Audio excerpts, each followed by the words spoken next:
The shadows of ancient Roman conquest, one name continues to echo through the forests of Gaul: Ambiorix, the elusive leader of the Eburones, and the man who outwitted an empire. It was 54 BCE when Julius Caesar's legions swept through Belgic Gaul, asserting dominance with iron and fire. But in the northeast, near the Meuse River, a local chieftain named Ambiorix rose in quiet defiance. Charismatic, sharp, and deeply rooted in his people's loyalty, he lured a Roman force of over 5,000 men into an ambush, a massacre so complete it sent tremors through the Roman ranks. Caesar himself called it one of his gravest setbacks. Yet after his initial triumph, Ambiorix vanished from the historical record. Roman sources speak of Caesar's brutal retaliation. Villages razed, populations scattered. But Ambiorix, he escaped. According to legend, he fled across the Rhine and was never seen again. No tomb was found, no final battle recorded. Was he killed by Germanic tribes? Did he live in exile, watching the world he knew dissolve into empire?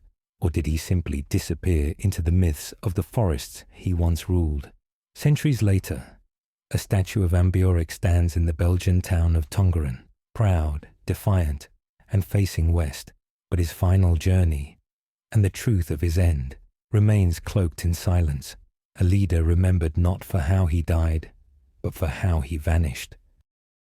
In the Cold War twilight of the 1980s, a Norwegian diplomat's fall from grace sent shockwaves through Scandinavia and left behind a trail of unanswered questions. His name was Arne Treholt. A career diplomat with access to classified information, Treholt moved through the corridors of power in Oslo, New York, and Moscow.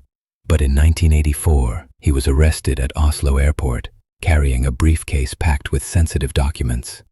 Norwegian authorities accused him of espionage. The charges? Spying for the Soviet Union and Iraq. His trial was swift, his sentence severe, 20 years in prison. The evidence, they said, was overwhelming. Clandestine meetings with KGB agents, surveillance photos, and stacks of classified material. But almost immediately, cracks began to appear in the narrative. How did Treholt, under constant surveillance, manage to avoid detection for so long? Were intelligence services hiding what they truly knew? And more troubling, was he working alone? In the years that followed, new claims emerged.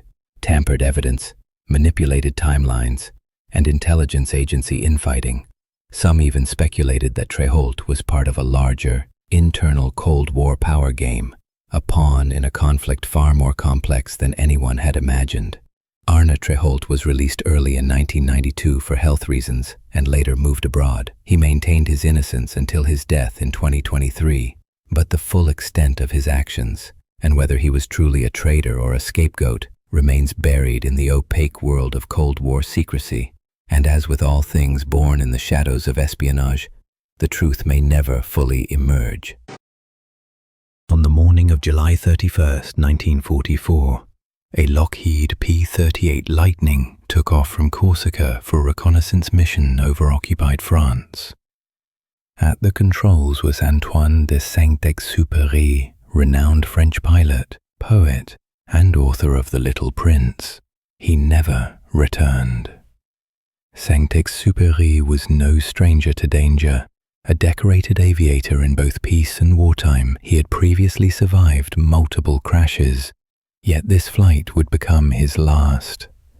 For decades, what happened to the beloved writer remained one of aviation's most persistent mysteries. There were no radio signals, no distress calls, and no trace of wreckage. Only silence. In 1998, a fisherman found a silver bracelet tangled in his net off the coast of Marseille. It bore Saint-Exupéry's name. Then, in 2000, a diver discovered a mangled aircraft engine resting on the sea floor, not far from where the bracelet had emerged.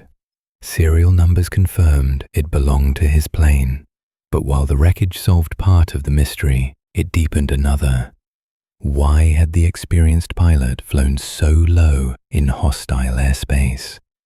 Was he shot down? Did mechanical failure bring him down? Or, as some suggest, was it a final, intentional flight? To this day, the skies over the Mediterranean keep their silence, guarding the final thoughts of a writer who believed that what is essential is invisible to the eye. In the chill of a November evening in 1809, a British diplomat stepped into the shadows of history and never returned. Benjamin Bathurst was a respected envoy sent by Britain to negotiate with Austria during the Napoleonic Wars. On his return journey, he paused in the quiet Prussian town of Perleberg. After a meal at a local inn, he excused himself, reportedly walking toward his carriage. Moments later, he vanished, without a sound, without a trace. Witnesses claimed he was last seen examining the horses. The carriage was ready, his luggage untouched, his coat left behind. Yet Bathurst himself had disappeared into thin air. A manhunt followed, one of the most intense of its time. Rivers were dredged, woods combed and houses searched. Days turned into weeks, suspicion spread. Was it a political assassination? A simple robbery gone wrong? Or something far stranger? 2 skeletons were eventually discovered near the area, 1 decade later, but neither was conclusively identified as Bathurst. Some accounts even suggested he was spotted years afterward, living under a different name. To this day, no definitive answer has emerged. In the annals of diplomatic history, Benjamin Bathurst's case remains an enigma, a man who stepped away from a flickering lamplight and into one of history's most curious disappearances. And as each theory fades into time, the question still lingers. Did Bathurst fall victim to treachery, or something beyond human explanation? In the summer of 2002, the vast and open waters of the South Pacific swallowed a mystery, one that remains unresolved to this day. Bison Dele was not your ordinary former NBA star, a thoughtful soul, fiercely independent and restless in spirit. He had turned his back on fame and fortune at the peak of his career. Seeking freedom and meaning, Dele set sail aboard his catamaran, the Hakuna Matata, alongside his girlfriend Serena Carlin, his brother Miles de Board, and the boat's skipper. But somewhere between Tahiti and Hawaii, something went terribly wrong. Only one man, Miles de Board, ever returned from that voyage. His story was fragmented and suspicious. He used Bison's identity to buy gold, then fled from authorities. Days later, he fell into a coma from an apparent overdose and died, taking his secrets with him. The boat was later found abandoned off the coast of Tahiti, its GPS system wiped clean. No bodies were ever recovered. The ocean had buried its truth deep within. Investigators believe a confrontation between the brothers may have turned deadly.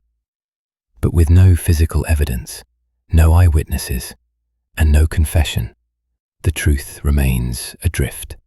What truly happened aboard the Hakuna Matata? Was it a tragic family dispute? Or something even more unsettling beneath the waves?